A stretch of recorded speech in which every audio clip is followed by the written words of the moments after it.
Magandang araw mga Lodi. Mayroon akong ipapakita sa inyo mga Lods ha. Ito yung kuan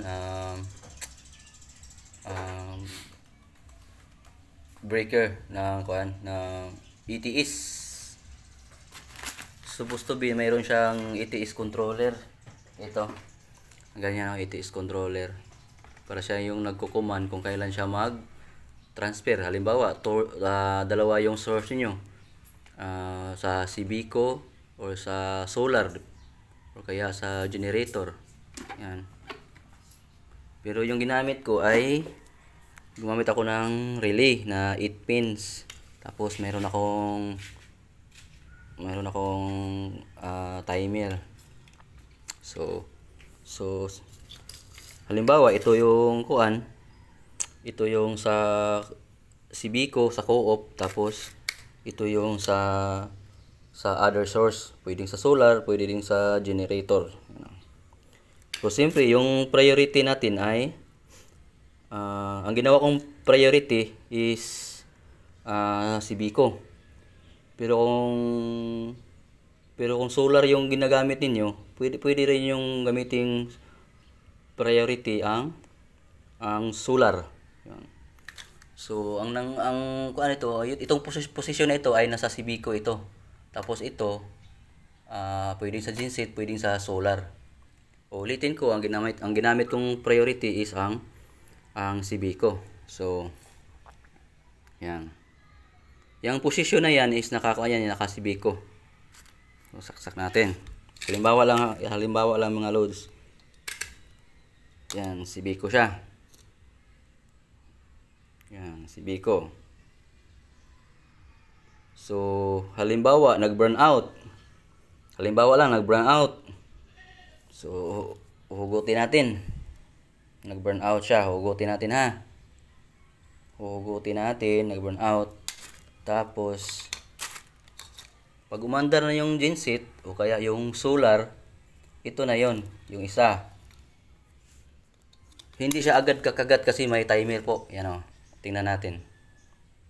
Mayroon siyang timer. Antayin lang natin ha.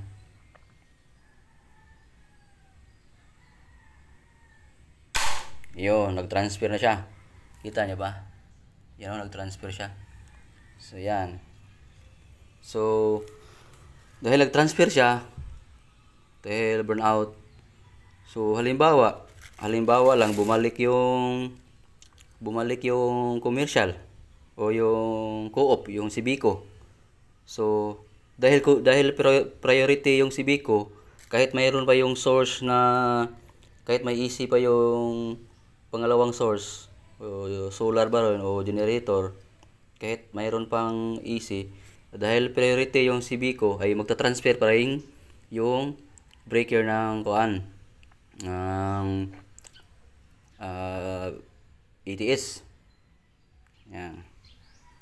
So saksak natin yung ito ay hindi ko binunot yung yung isang source, pero ito dahil priority itong Sibico, magta-transfer pa rin yun. Tingnan nyo ha. Yan, tingnan nyo. Magta-transfer siya. Yan. So yan. So kung hugutin natin yung Sibico, ay magta-transfer siya. Halimbawa, nag-burn out uli. Hugutin natin. Pero hindi siya agad mag-transfer kasi may timer po. Tingnan natin.